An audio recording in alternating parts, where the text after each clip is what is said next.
What is going on, Jet fans? Matt O'Leary back with another video on this Friday morning. Excited to get into this one with you. Jets insider Nick Faria confirming that Jermaine Johnson will not be traded by the New York Jets. I would say a sigh of relief for Jets fans, as Jermaine Johnson tweeted the "I'm not leaving" gif earlier in the week. Got Jet fans excited, including myself, because I think Jermaine Johnson wanting to be here is obviously a good thing. I think he's a good player, and I did not want the New York Jets to trade him. But as I mentioned, insider Nick Faria sat down with Jermaine Johnson this week, and he tried to get to the bottom of this and did get to the bottom of this, asking him what that was all about. And he said, "I'm wanted here," and vice versa. So it's not just that Jermaine Johnson wants to be here. The New York Jets want him to be here. And to me, I think it's clear that JJ wants to be here, but I'm glad that the Jets are reciprocating it because, like I said, I think he is a good player, and I think the Jets should be in the business of keeping the few good players that they do have who are not on expiring deals, right? A very different conversation with guys like Jermaine Johnson versus guys like Breece Hall or Quincy Williams. Quincy Williams, good player. Linebacker on the last year of his deal. The Jets just paid a linebacker big money this past offseason. The chances of them re-signing Quincy Williams, pretty low. If they trade him, that makes a little bit more sense. Breece Hall at the running back spot. I know Aaron Glenn said that, he doesn't want to trade him. We'll see if that holds, but again, a very different situation. And with Jermaine Johnson, not only is he a good player, but he's a leader on this defense. And frankly, they need more guys like him who are genuinely upset after losses and has the right attitude and who can drag the corpse of this Jets team out of the depths of losing and just being bad and out of it every single week. I think JJ is one of the good guys. And again, you need players like that. It's not always just like, hey, let's build a Madden roster of all the best players in the league, and that's how we're going to get good. Obviously, yes, you need good players, but you also need the right people in here to turn it around. And I think Jermaine Johnson is a part of the solution. And not for nothing, but the Jets defense has looked better with him. He came back, a couple of weeks ago against the Denver Broncos. And in the 2 games since he's been back, the Jets allowed 13 points against Denver and then 13 against Carolina.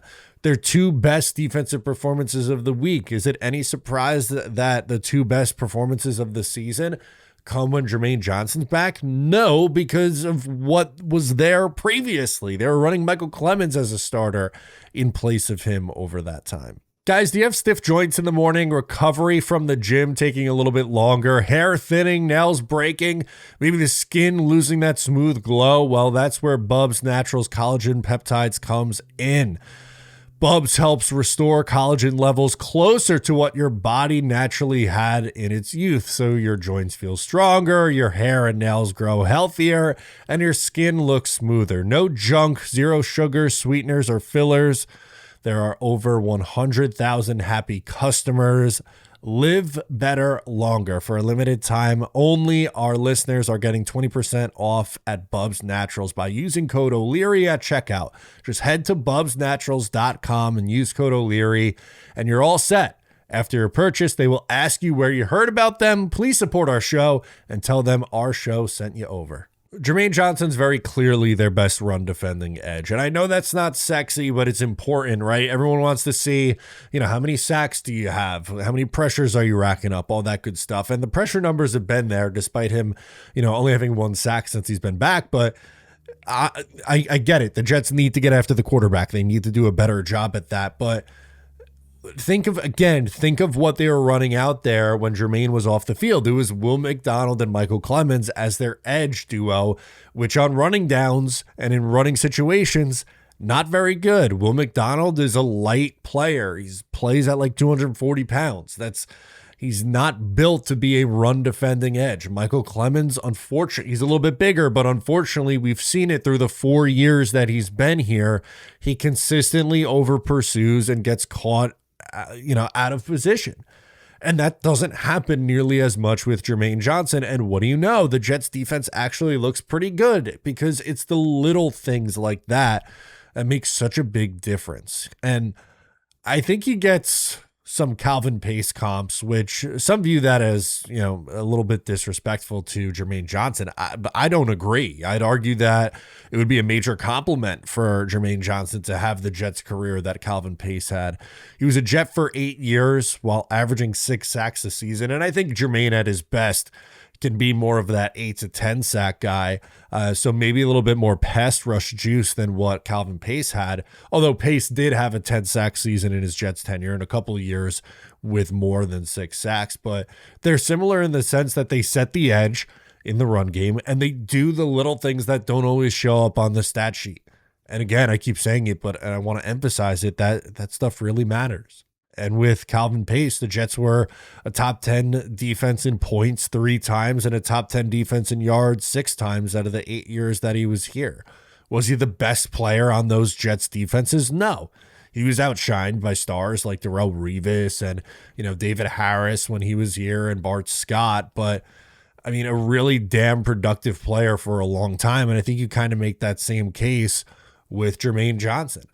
He's outshined by Sauce Gardner on this defense. I think he's outshined by Quinnen Williams on this defense. And there's some other, names on this team. Will McDonald racks up the sacks usually. He's been quiet in the sack department, but, for a guy like Jermaine Johnson, he might not always get the big time recognition, but good football player, wants to be here, leader. I'm glad that the Jets are keeping him around on that. Once again, I want to reiterate, with where the Jets are, they're 0-7. If they lose this week, they're going into their bye at 0-8, and the trade deadline's coming up. They won't play another game before the trade deadline. They should move pieces. This is not me saying that the Jets need to keep everyone and everything's fine with this roster and don't get any assets. That's not what I'm saying. But I think it's important for the Jets to pick and choose the players that they want to build around. And for me personally, Jermaine Johnson is one of those guys. Same thing with Quinnen Williams. Now, unless Quinnen Williams says, if you're going to trade my brother, I don't want to be here anymore, that's it. That obviously changes things. But on the projected value for Quinnen Williams, if you're not getting a first-round pick back for him, I would rather just keep him, redo the contract after this year, which is going to have to happen regardless, and keep him around. Again, good leader on this team, productive player, top 5 player at his position at interior defensive line.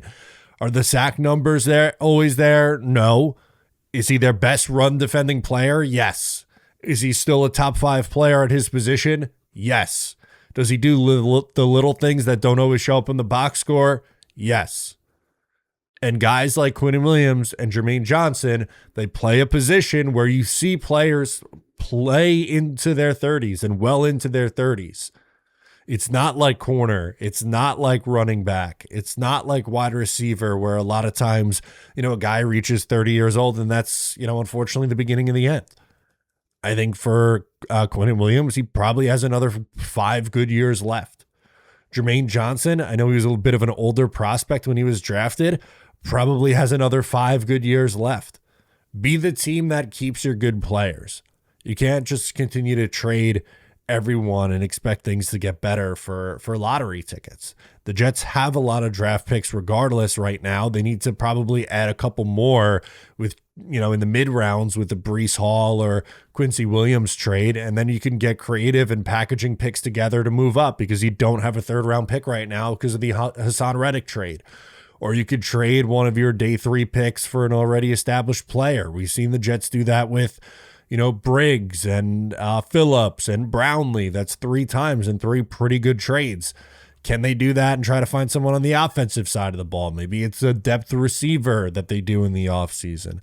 You have to give yourself more capital, but be smart with it. Don't completely derail this defense and this roster if you don't have to. Again, this is a pick and choose opportunity for the Jets, and I'm glad that I think they're making the right choice with who they are keeping in Jermaine Johnson. So let me know what you think in the comments. I'm Matt O'Leary. Subscribe here if you're new, and I'll catch you next time.